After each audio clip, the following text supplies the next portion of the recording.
Okay, so are you ready to dive into some of these like anxieties in American history? Always. Okay, good. Yeah, me too. Because today we're going to be looking at how this like fear of woke culture Hmm. is maybe kind of drawing on some historical parallels to like moral panics of the past. Interesting. Yeah, so think like Salem witch trials, Red Scares, Right. even the Satanic Panic. Oh, We're going to cover it all. it's fascinating, isn't it, to look back and see how all these like seemingly isolated events Yeah. spanning like centuries might actually share some of the same DNA, Yeah. this tendency to kind of like demonize Hmm. whatever's perceived as other, especially when things are changing or, Right. feeling uncertain. And the article you shared from transam.org Yeah. really lays out this argument well. Mm-hmm. Like it even gives us a historical timeline to kind of show these recurring patterns. It really makes you think. It does, it does. So let's just start at the beginning and try to unpack this whole term woke. It feels like it's everywhere these days, Yeah, but the meaning feels so slippery. it does. Where do we even begin? Well, I mean, even just looking at Merriam-Webster, there are two distinct definitions. Okay. So the first one, focuses on more like the traditional understanding of woke, social awareness, particularly around racial and social justice. Okay. So being informed and engaged with those issues. Right. But then there's this like newer definition, a more loaded one, where woke is seen as like this unreasonable, even extreme adherence to some of these progressive ideals. Right. And it's used, often to just dismiss viewpoints that people don't agree with Yeah. without really, addressing the issues at hand. Right. Almost like a thought-terminating cliche. Yes, exactly. These phrases that shut down actual critical thinking and reduce complex issues to, these simple labels. Right.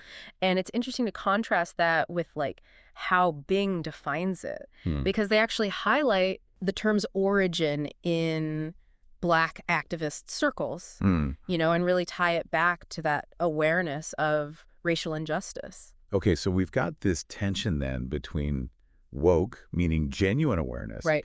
and woke being used as this like weaponized label. Exactly. How did we get here? I think that evolution in meaning is really key to understanding what's going on now. The article argues that the term has been sort of deliberately co-opted, like you said, weaponized Yeah. by certain political factions to take, this concept rooted in social justice and twist it into something to be feared. Right. And now it's not even just about racial injustice anymore, right? I mean, Yeah. everything from LGBTQ plus rights to certain books to even like teaching methods is getting slapped with the woke label. Everything. It's become this catch-all term to encompass, Yeah. a wide range of groups and ideas considered threatening by, whoever's wielding the term at the time. It's like the meaning has gotten so broad that it's lost all connection to that original meaning, which maybe makes it even more potent as a tool to, Absolutely. fear and division. Yeah, I mean, to really understand this, though, let's go back to that historical timeline the article lays out. Yep. Start with the Salem witch trials. Okay, yeah. Classic example, right? Classic, yeah. Where fear and social pressure lead to the persecution of individuals, often based on like zero evidence. Exactly. Driven by, Yeah. religious extremism, social anxieties. It's a powerful reminder of how easily fear can be manipulated, Yeah. especially in a community with very rigid social norms Right.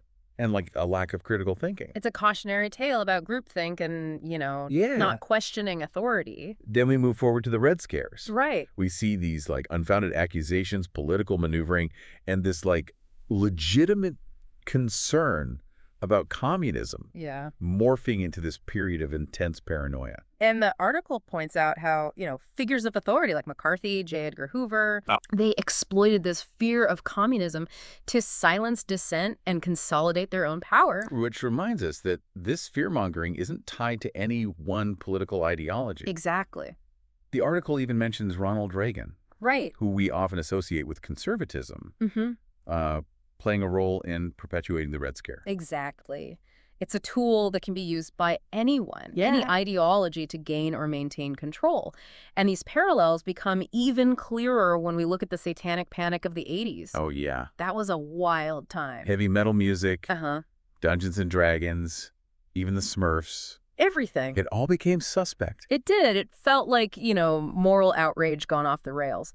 And what the article points out is that this all happened while, you know, at the same time, LGBTQ acceptance was actually on the rise in media, which suggests that we as a society might always be looking for that scapegoat. Yeah. You know? Someone to blame. Someone to blame for whatever we think is going wrong with the world. And so often, it's the groups that are, like, pushing for progress, challenging those traditional norms. It's like progress itself triggers a backlash. Yeah. Makes you think about what's really driving these patterns, you know? So we've got witches, communists, Satanists, Right. all serving as bogeymen at different points in history. Yeah.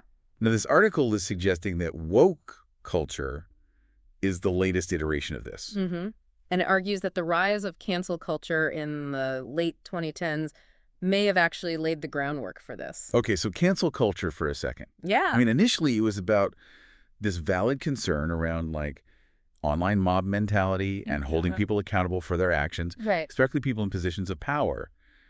But then... Well, it was sort of hijacked and amplified, Yeah. often for political gain, you know? It became a way to, like, stifle dissent and shut down debate under the guise of accountability. And it felt like anything was cancelable. Yeah. And people were so afraid of being ostracized for the slightest misstep, you couldn't say anything. It was pervasive. Yeah. This climate of fear and self-censorship really set the stage for the anti-woke movement because it gave them that narrative of victimhood Right. and a justification for their own attempts to control the narrative. It's like the fear surrounding cancel culture created this perfect vacuum for the anti-woke movement to fill. It did. It gave them an opening, a way to capitalize on this, you know, pre-existing anxiety and really channel it towards their own agenda. Which brings us to this central question. Is the fear of woke the new satanic panic? The article seems to think so, pointing to people like Ron DeSantis who have actively used this term as a weapon. And that's where we'll pick up in the next part of our deep dive. So yeah, picking up where we left off, figures like Ron DeSantis, right? Yeah. The article argues they've really taken this like vague idea of woke and just turned it into this powerful political tool. Right, like they've made it the ultimate boogeyman. Exactly. It represents everything they're against, so it's this easy way to just, like, demonize so many different groups and ideas. And it's effective. Yeah. Worryingly so. It's like making things so simple, good versus evil, you know? Right. They create this, like, urgency and fear, and then it's easier to, you know, rally their base, justify extreme measures. And the article ties that directly to what's happening, like with book banning, trying to control what's taught in schools, all around, you know, race, gender, sexuality. All the hot button issues. And those attempts to control the narrative, they're straight out of the playbook from those past moral panics. It's about limiting what people see, what they can even think about. Which is so ironic, though, because they're accusing the so-called woke mob of doing that, right? Right. The silencing, the censorship. Like it's a total projection. It is. The ones shouting the loudest about censorship are often the ones who want to do it themselves when it benefits them. Of course, of course. But hold on, the article also mentions this idea that maybe the backlash against woke is already fading. Yeah, it's interesting. They bring up a poll where most Americans actually view woke in a positive light. Yeah. Awareness, social justice, that kind of thing. It does seem like there's pushback against the pushback. Yeah. People calling out the hypocrisy, the fear-mongering. Right. Like we're in this constant tug of war. We are. Both sides accusing the other of doing the same bad stuff. Which makes me wonder, you know? Yeah. Why are we, like, as humans, so prone to this fear and blame? I know. Like, why do we always need a scapegoat? It probably goes back to, like, our tribal instincts, you know? The need to belong, to feel safe. Right. It's easier to pick another, something that seems like a threat. Easier than actually dealing with how complex the issues are. And this fear of the other just keeps popping up. Over and over. It's witches, then it's communists, then it's Satanists, and now it's like, you know, the woke mob. Right. Anyone who seems different, who we can demonize. And you know what else they always use? What's that? Protecting the children. Oh, of course. Such a powerful emotional trigger. The article talks about how that shuts down our rational thinking. Yeah, like, think of the children. We have to shield them from these dangerous ideas. Exactly. Even when the ideas aren't dangerous at all. And the real danger is probably suppressing them. But with that line, they can justify anything, right?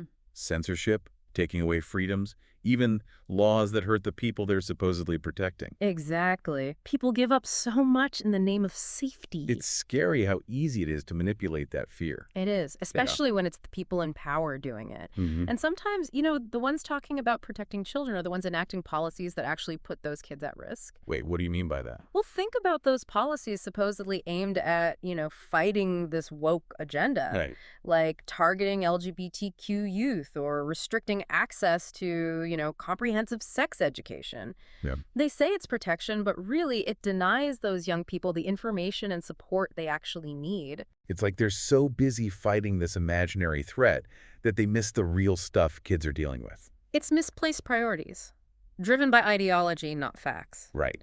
And it shows how these moral panics can actually cause more damage than the problems they're supposed to be solving. So what do we do now? The author of this article, they're actually descended from people hanged during the Salem witch trials. Wow. And they seem to think this fear-mongering is just built into us. Like, are we doomed to keep repeating this forever? It's a sobering thought, isn't it? It is. I don't think we're doomed, though. Okay. We can learn, we can evolve. I think we can find ways to lessen these destructive urges. I hope so. But how do we do that? How do we stop history from repeating itself? I think it starts with critical thinking and media literacy. Okay. We have to question the information we're getting, especially when it comes from sources that benefit from dividing us and making us afraid. So we need to be careful about where we're getting our information and be honest about our own biases.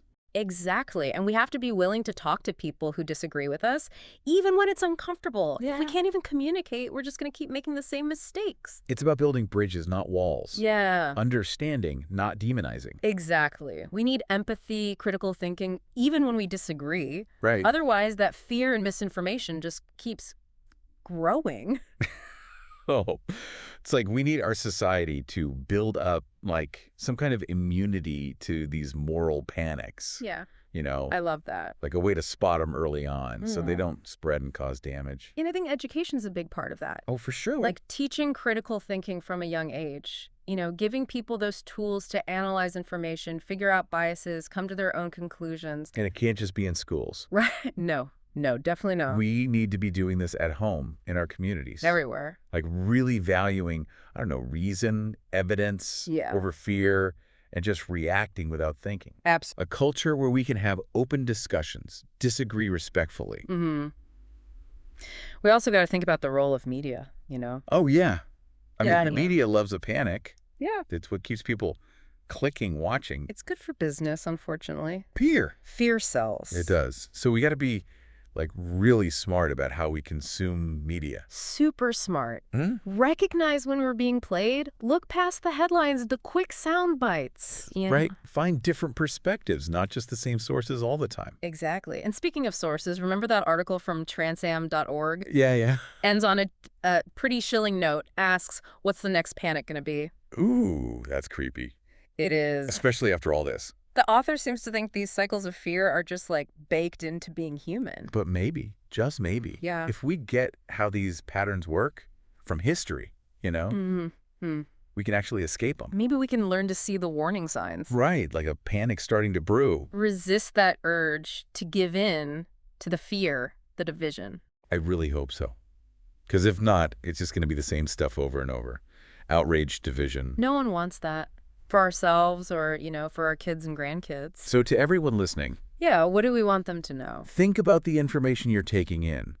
Be critical. Question everything. Don't let fear run your life. And, most importantly, ask questions. Don't be afraid to challenge what you hear. Right. Have those tough conversations. Because at the end of the day, knowledge is what beats fear. That's what this whole deep dive has been about, really. That's it for this deep dive, everyone. Thanks for being with us. Thanks for listening. Stay curious out there. And stay informed.